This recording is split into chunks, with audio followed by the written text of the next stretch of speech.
Hello नमस्कार, स्वागत है आपका एक बार फिर से आपके अपने यूट्यूब चैनल पर। साथियों, आज अपन इस वीडियो में बात करेंगे सितंबर 2023 के करंट अफेयर्स की, जिसमें अपन राजस्थान करंट अफेयर्स की विशेष रूप से बात करेंगे। और 1 से 15 सितंबर का करंट अफेयर्स का वीडियो पहले ही उपलब्ध करवा दिया गया है इसी चैनल पर, तो आप उसको भी देख सकते हैं। और आज अपन 15 से आगे यानी कि 16 सितंबर से लास्ट तक की बात करें। इसमें बहुत ही महत्वपूर्ण प्रश्नों का संकलन किया गया है, जो आपके एग्जाम पॉइंट ऑफ व्यू से बहुत ही महत्वपूर्ण आपके लिए साबित होने वाले हैं। लास्ट तक देखिएगा, बहुत कुछ आपको सीखने को मिलेगा, किस प्रकार के प्रश्न आपके एग्जाम में बन सकते हैं। बहुत ही यूजफुल क्लास आपके लिए रहने वाली है। चाहे पशु परिचर की बात कर लो और चाहे जूनियर अकाउंटेंट की बात कर लो, कोई सा भी एग्जाम हो, चाहे सेकंड ग्रेड हो चाहे थर्ड ग्रेड हो, आने वाले दिनों में अगले साल ये प्रश्न आपको देखने को जरूर मिलेंगे। होने वाले जो भी एग्जाम है उनमें, राजस्थान पुलिस वगैरह में, तो आपको पता है कि पिछले 6 मंथ का करंट अफेयर्स कम से कम हर एग्जाम में पूछा जा सकता है। और जनवरी 2024 से आपके एग्जाम शुरू होने वाले हैं। तो किसी न किसी एग्जाम में, आप जिस भी एग्जाम की तैयारी कर रहे हैं, उन सभी में आपके लिए ये यूजफुल रहने वाली। तो चलिए शुरू करते हैं आज की क्लास को। पहला प्रश्न आपके सामने है कि हाल ही में सबसे कम उम्र के बाल साहित्यकार अद्वैत जिंदल को उनके कहानी संग्रह तन्व और चुलबुली कहानियों के लिए कौन सा पुरस्कार दिया गया? तो आपने नाम सुना होगा, लक्ष्मी कुमारी चुंडावत। क्या नाम है? लक्ष्मी कुमारी चुंडावत बाल साहित्य पुरस्कार। कौन सा पुरस्कार है? लक्ष्मी कुमारी चुंडावत बाल साहित्य पुरस्कार। तो इस पुरस्कार की बात करें तो एक समारोह का आयोजन किया गया था जयपुर के जवाहर कला केंद्र में। पंडित जवाहरलाल नेहरू बाल साहित्य अकादमी का वार्षिक समारोह हुआ था। और समारोह कब हुआ था? 6 सितंबर को। कब हुआ था? 6 सितंबर 2023 को ये समारोह आयोजित हुआ था। इसमें सबसे कम उम्र के बाल साहित्यकार, जिसका नाम है अद्वैत जिंदल। क्या नाम है? अद्वैत जिंदल। इस क्लास की पीडीएफ आपको टेलीग्राम पर मिलेगी और टेलीग्राम का लिंक है वो डिस्क्रिप्शन में मिल जाएगा इस वीडियो का। अद्वैत जिंदल को कौन सा पुरस्कार दिया गया? तो लक्ष्मी कुमारी चुंडावत बाल साहित्य पुरस्कार प्रदान किया गया। और ये छात्र हैं केंद्रीय विद्यालय क्रमांक नंबर 1 का। और इसके कहानी संग्रह हैं तन्व और चुलबुली कहानियां। कहानी संग्रह का नाम क्या है? ये देखो प्रश्न में लिखा हुआ है, तन्व और चुलबुली कहानियां। इस कहानी संग्रह के लिए लक्ष्मी कुमारी चुंडावत बाल साहित्य पुरस्कार दिया गया। पहला ऑप्शन बिल्कुल करेक्ट हो जाएगा। अब है राष्ट्रीय पंडित नेहरू सम्मान। इसी समारोह के दौरान जवाहरलाल नेहरू बाल साहित्य अकादमी के द्वारा ये पुरस्कार कौन दे रहा है? तो ये सारे पुरस्कार दे रहा है जवाहरलाल नेहरू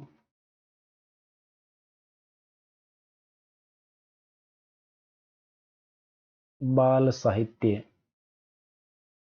अकादमी के द्वारा ये पुरस्कार दिए जाते हैं।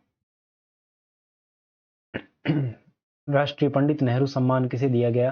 तो भोपाल के लेखक है पीयूष बबेले, उसको दिया गया। पंडित नेहरू सम्मान किसको दिया गया? पीयूष बबेले को दिया गया। पीयूष बबेले। इसके बाद राजस्थान वरिष्ठ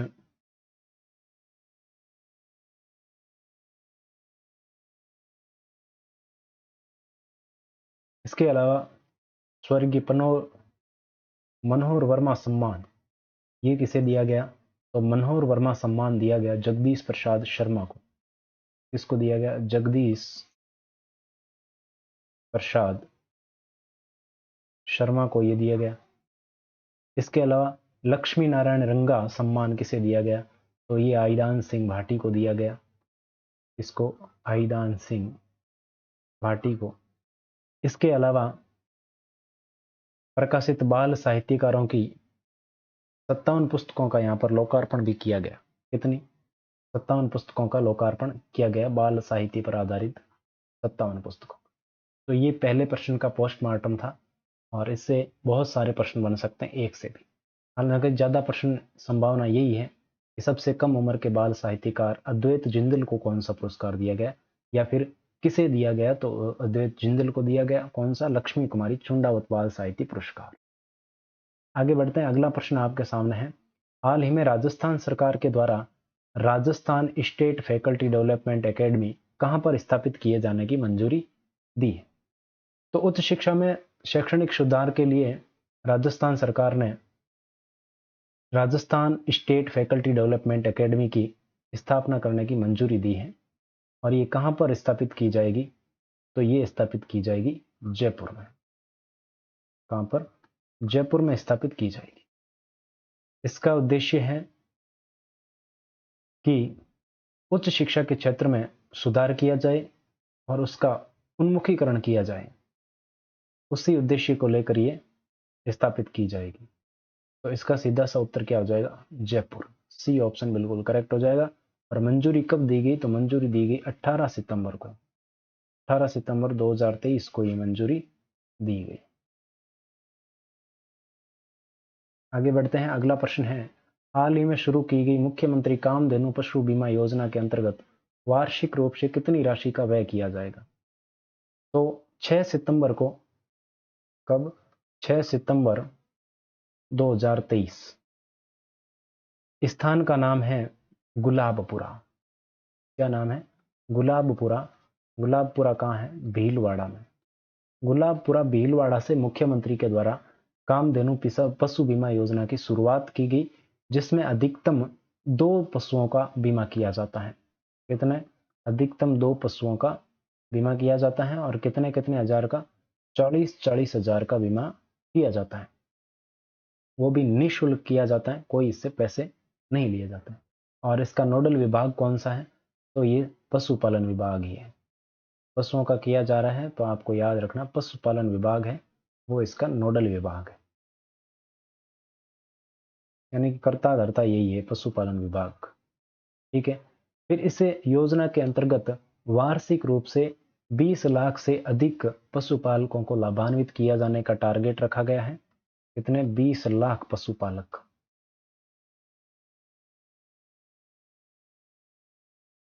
पशुपालकों को लाभ दिया जाएगा। कितने? 20 लाख। और इसमें बजट कितना आएगा?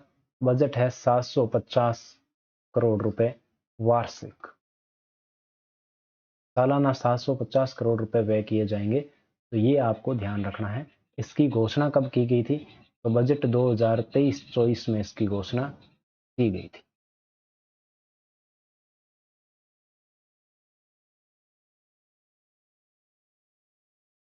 बजट 23-24 में घोषणा की गई। तो कितनी राशि है? 750 करोड़ राशि व्यय की जाएगी। आगे बढ़ते हैं। हाल ही में राजस्थान के किस शहर में बेटी गौरव पार्क का लोकार्पण किया गया? बेटी गौरव पार्क। तो ये आपके 27 सितंबर को किया गया। कब किया गया? 27 सितंबर 2023 को। और कहां पर? तो कोटा में किया गया। कोटा में। कितना इसमें लागत आई है? तो इसमें लागत आई है 4.50 करोड़ की। और बेटी गौरव पार्क का यहाँ पर विकास किया गया। कोटा नगर विकास न्यास के द्वारा ये बनाया गया था। इसमें ओपन जिम, जॉगिंग ट्रैक, मनोरंजन की सारी व्यवस्था यहाँ पर की गई है। इसी के साथ कोटा जिले के राणपुर में देवनारायण एकीकृत पशुपालक आवास योजना का भी लोकार्पण किया गया। और इसके अलावा बायोगैस प्लांट का भी लोकार्पण किया गया। कहां पर? देवनारायण आवासीय योजना। देवनारायण आवास योजना ये किसके लिए है? ये देवनारायण आवासीय योजना पशुपालकों के लिए है। इसके लिए पशुपालकों के लिए एकीकृत आवासीय योजना है। इसमें आपके biogas plant, rotary public school, इसका सभी का निरीक्षण यहाँ जो है लोकार्पण किया गया है। तो देवनारायण आवास योजना अगर आपसे पूछे तो ये भी कहां पर है? कोटा में है। तो इसका उत्तर हो जाएगा कोटा। सी ऑप्शन बिल्कुल करेक्ट हो जाएगा, बेटी गौरव पार्क। अगला है, हाल ही में कहां पर मारवाड़ इंटरनेशनल सेंटर का लोकार्पण किया गया?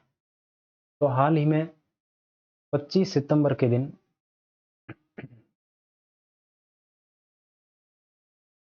25 सितंबर 2023 को मारवाड़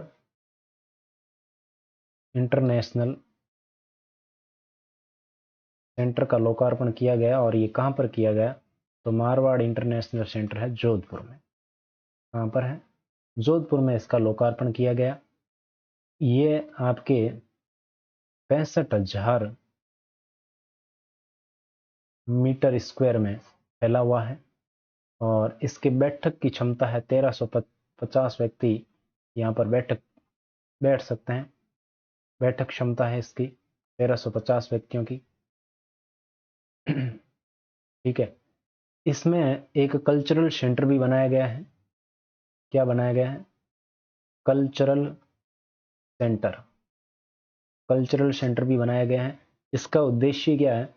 इसका उद्देश्य यही है कि आपके कल्चर को सांस्कृतिक और वैचारिक आदान प्रदान को आगे बढ़ाने में योगदान करना। तो मारवाड़ इंटरनेशनल सेंटर कहाँ पर है? जोधपुर में। आपसे विशेष रूप से यही पूछा जाएगा अगर इसकी बैठक क्षमता पूछे। हालांकि कोई नहीं पूछता, आप उससे बस इतना ही ध्यान रखना है कि जोधपुर में है। हाल ही में किसने मिस अर्थ इंडिया 2023 का खिताब जीता है? मिस अर्थ इंडिया 2023, तो ये खिताब जीता है आपके सीकर की है प्रियन सेन। किसने जीता है? प्रियन सेन ने जीता है। इनका संबंध कहाँ से है? सीकर राजस्थान से है। दिल्ली के जवाहरलाल नेहरू स्टेडियम में इसका आयोजन किया गया था। दिल्ली में जवाहरलाल नेहरू स्टेडियम।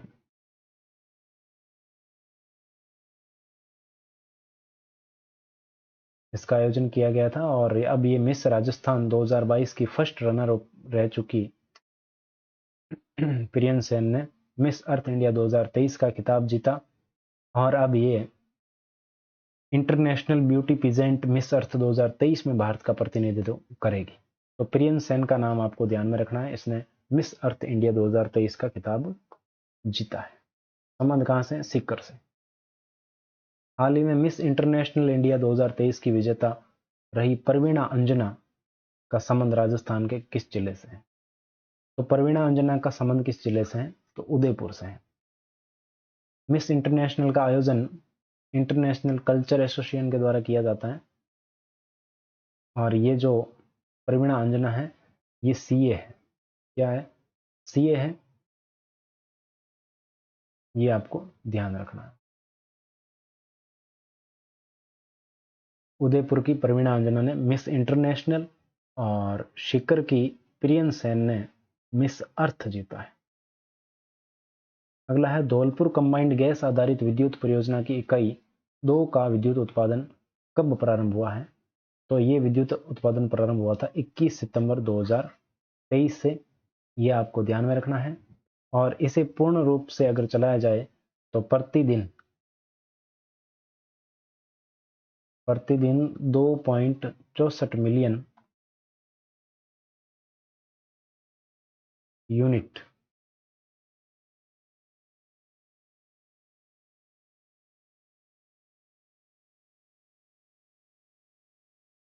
बिजली उत्पादन करता है।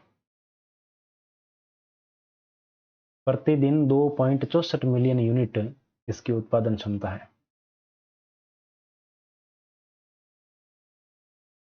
उत्पादन क्षमता क्या है? ये उत्पादन है जो राज्य को मिल सकता है। उत्पादन क्षमता इसकी ज्यादा है। उत्पादन क्षमता कितनी है प्रतिदिन? प्रतिदिन उत्पादन कितना हो सकता है इससे? 7.92 मिलियन यूनिट इतना हो सकता है। ठीक है। इसमें 3 यूनिट है और ये धौलपुर में ही स्थित है। धौलपुर कंबाइंड गैस आधारित विद्युत परियोजना, ये आपको ध्यान में रखना है। और इसकी तीनों इकाइयां 1115 करोड़ में बनी है। 1115 करोड़ की लागत आई इसमें। ठीक है, ये ध्यान रखना। प्रत्येक 3 इकाइयां हैं, फर्स्ट, सेकंड और थर्ड। प्रत्येक की क्षमता कितनी है? प्रत्येक की क्षमता 110 मेगावाट की है। प्रत्येक की क्षमता कितनी? 110 मेगावाट की है। और तीनों चलेंगे तो कितनी हो जाएगी? 330 मेगावाट टोटल इसकी क्षमता हो जाएगी। आगे बढ़ते हैं। अगला प्रश्न है, हाल ही में 15 दिवसीय डोल मेले का शुभारंभ कहाँ किया गया? तो डोल मेला कहाँ पर आयोजित हुआ? ये 12 में आयोजित हुआ। डोल मेला कहाँ पर आयोजित हुआ? 12 में। ये कब आयोजित होता है? तो ये मेला होता है भाद्रपद शुक्ल एकादशी को बढ़ता है। ये आपको ध्यान में रखना है। शुक्ल पक्ष की एकादशी को ये बढ़ता है। और इस मेले को दूसरा नाम क्या दिया जाता है? डोल मेले को, इस डोल मेला है जो डोल मेला, इसी को कहा जाता है श्री जी का मेला। क्या कहा जाता है? श्री जी का मेला। ये आपको ध्यान में रखना। आगे बढ़ते हैं। अगला है, हाल ही में राज्यपाल कलराज मिश्र ने राजस्थान के 5वें रोपवे का लोकार्पण कहाँ किया है? तो ये किया है जयपुर में। 28 सितंबर 2023 को 28 सितंबर 2023 को जयपुर में एक स्थान है खोले के हनुमान जी। कौन से हैं? खोले के हनुमान जी मंदिर में ये 5वां रोपवे है, उसका लोकार्पण किया गया है। ये रोपवे खोले के हनुमान जी मंदिर में अन्नपूर्णा माता का मंदिर से वैष्णो माता का मंदिर तक बना है। इस मंदिर के अंदर एक है अन्नपूर्णा मंदिर, अन्नपूर्णा मंदिर से कहाँ तक के लिए? वैष्णो देवी मंदिर तक बना है। और ये राजस्थान का कौन सा है? राजस्थान का 5वां रोपवे है। राजस्थान का 5वां। और राजस्थान का पहला कौन सा है? सुंदा माता रोपवे। फर्स्ट कौन सा है? सुंदा माता सांचौर जालोर। ठीक है। और सुंदा माता के बाद है दूसरा रोपवे करणी माता उदयपुर। करणी माता उदयपुर। तीसरा रोपवे कहाँ है? आपके सावित्री माता पुष्कर। सावित्री माता पुष्कर अजमेर में। और चौथा रोपवे कौन सा है? तो चौथा रोपवे है सामोद रोपवे, सामोद वीर हनुमान मंदिर।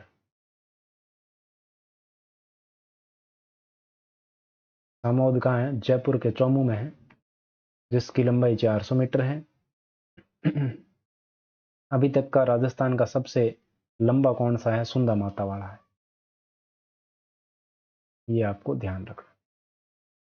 आगे बढ़ते हैं। जो प्रश्न पोस्टमार्टम करने के लायक होते हैं उनका पोस्टमार्टम किया जाता है। अब है, राजस्थान साहित्य अकादमी के सर्वोच्च सम्मान साहित्य मनीषी से किसे सम्मानित किया गया? तो देखो, बात है राजस्थान साहित्य अकादमी पुरस्कार 2023-24 की। कब की बात हो रही है? 23-24 की बात हो रही है। किस किस को कौन सा पुरस्कार दिया गया? सबसे पहले उसी की बात करते हैं।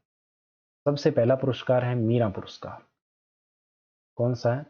मीरा पुरस्कार। ये किसको दिया गया? रत्न कुमार सांबरिया को दिया गया। रतन कुमार सांबरिया को। इनकी कृति का नाम है सांप। क्या नाम है? सांप उपन्यास है ये। क्या है? उपन्यास। ठीक है। इनको दी गई 75,000 की राशि। ठीक है। दूसरा है सुधींद्र पुरस्कार। सुधींद्र पुरस्कार ये किसको दिया गया? ये चेतन को दिया गया। किसको? चेतन को। चेतन नाम के व्यक्ति को दिया गया। इनकी कविता थी पानी, और इस कविता के लिए इनको ये पुरस्कार दिया गया। इसके अलावा बहुत सारे पुरस्कार हैं वैसे, तो मैन आपको पुरस्कार बता देते हैं। मीरा पुरस्कार हो गया। फिर है अकादमी का सम्मान, सर्वोच्च सम्मान है साहित्य मनीषी। साहित्य मनीषी का पुरस्कार किसको दिया गया? ये दिया गया वेद व्यास जी को। ये पहले इसके अध्यक्ष रह चुके हैं। वेद व्यास जी को दिया गया। ये प्रगतिशील लेखक हैं, बहुत बड़े विचारक हैं। और इस राजस्थान साहित्य अकादमी के पूर्व अध्यक्ष भी रह चुके हैं, इनको ये दिया गया। शंभुदयाल सक्सेना पुरस्कार, अगला है शंभुदयाल सक्सेना पुरस्कार। ये शंभुदयाल सक्सेना पुरस्कार ये बाल साहित्य का पुरस्कार है। किस श्रेणी में है? ये बाल साहित्य की श्रेणी में है शंभुदयाल सक्सेना पुरस्कार। और ये किसको दिया गया? ये दिया गया रुचिका अरुण शर्मा को।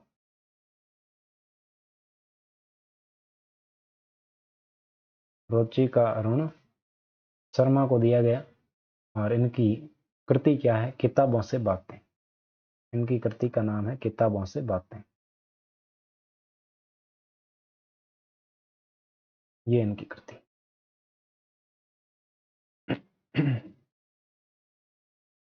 इसके अलावा जो लास्ट नाम आपको दिखाई दे रहे हैं कौशल्या, कौशल्या को क्या दिया गया? सुधा गुप्ता पुरस्कार निबंध के लिए दिया गया, सुधा गुप्ता पुरस्कार।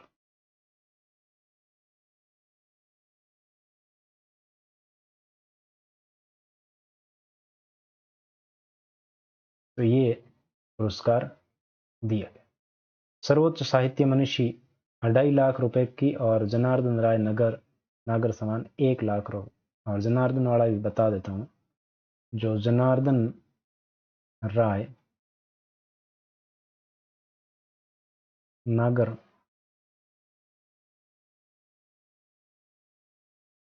पुरस्कार है, ये दिया गया डॉक्टर रणजीत को। डॉक्टर रणजीत को ये पुरस्कार दिया गया।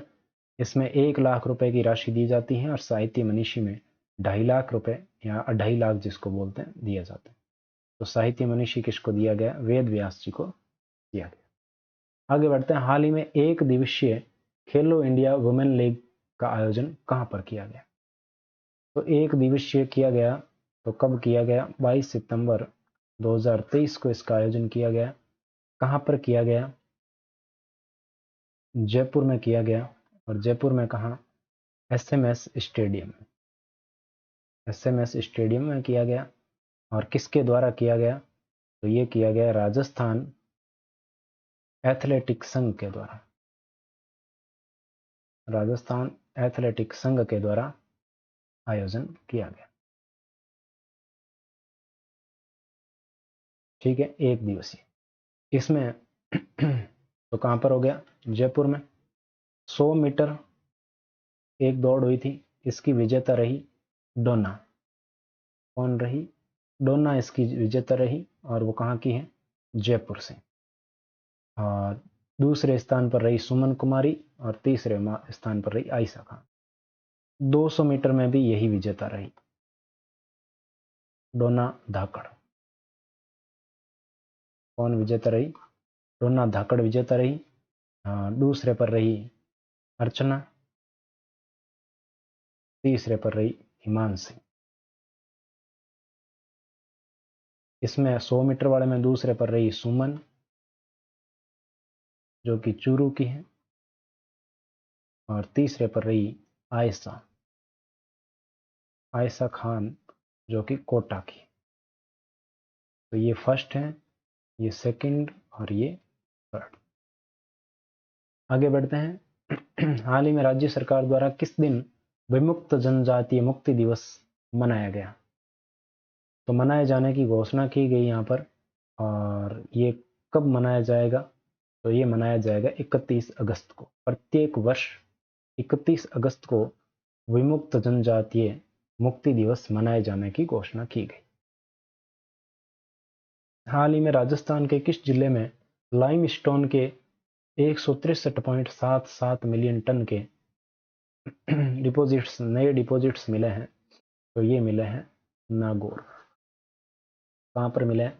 नागौर में मिले हैं। बहुत ही महत्वपूर्ण प्रश्न है, ध्यान रखना, ये पूछा जाएगा। नागौर जिले का एक तहसील है श्रीक्षर। तहसील का नाम क्या है? श्रीक्षर तहसील है। श्रीक्षर तहसील में ये भंडार मिला है। इससे पहले नागौर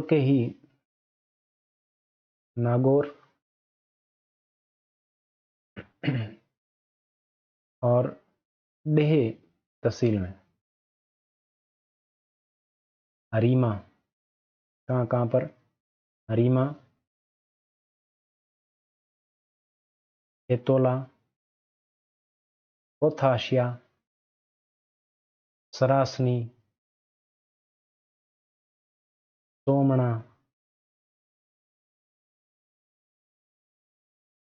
खेतोलाव, इन जगहों पर 335 लाख मिलियन टन लाइमस्टोन मिला है।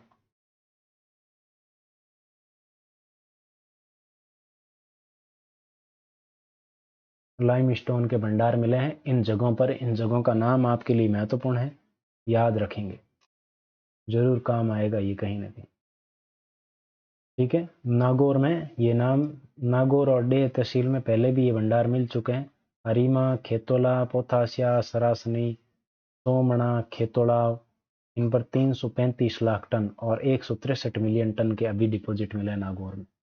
कौन सी तहसील में? स्विक्सर तहसील में। तो ये पूछा जा सकता है, लाइमस्टोन के विपुल भंडार। हाल ही में भारतीय कृषि अनुसंधान परिषद के क्षेत्रीय बाजरा अनुसंधान केंद्र का शिलान्यास कहाँ पर किया गया है? तो क्षेत्रीय बाजरा अनुसंधान केंद्र का शिलान्यास गुड़ामलानी में किया गया है। कहाँ पर? गुड़ामलानी।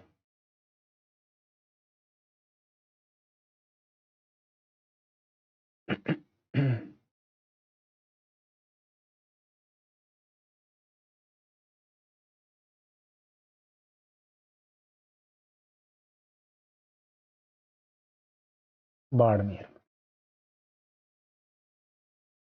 तो पहला ऑप्शन आपका बिल्कुल करेक्ट हो जाएगा, बाड़मेर। क्या किया गया यहाँ पर? तो यहाँ पर कृषि जो बाजरा अनुसंधान केंद्र है उसका शिलान्यास यहाँ पर किया गया है। किसके द्वारा किया गया? तो ये शिलान्यास किया गया आपके उपराष्ट्रपति जगदीप धनखड़ के द्वारा। ठीक है, गुड़ामलानी बाड़मेर के जगदीप धनखड़ के द्वारा किया गया।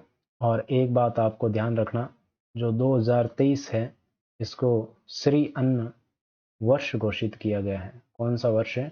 श्री अन्न वर्ष घोषित किया गया। अगला है, विधानसभा चुनाव में उम्मीदवारों की खर्च सीमा बढ़ाकर कितनी कर दी गई है? तो पहले कितनी थी? 28 लाख। अब कितनी है? 40 लाख। तो बढ़ाकर कितनी कर दी? 40 लाख कर दी गई है।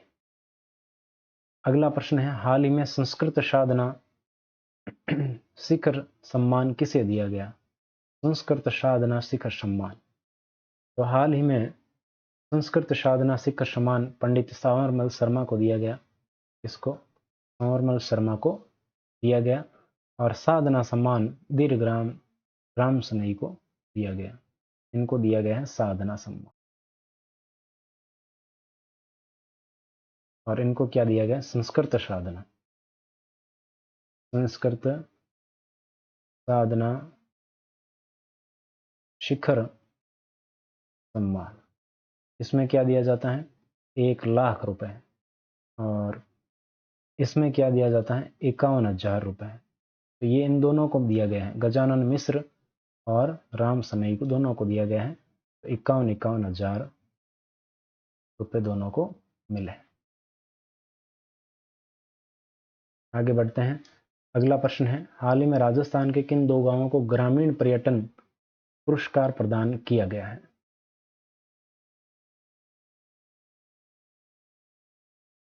किन 2 गांवों को दिया गया? बताइए देखें।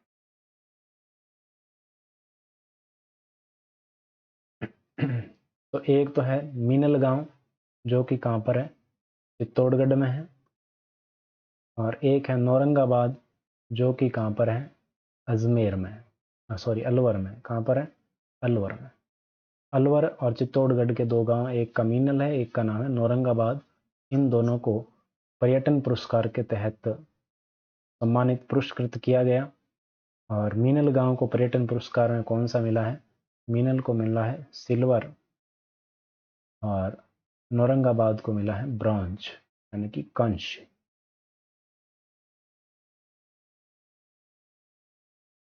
आगे बढ़ते हैं, राजस्थान का पहला खनन विश्वविद्यालय कहाँ स्थापित किया जाएगा?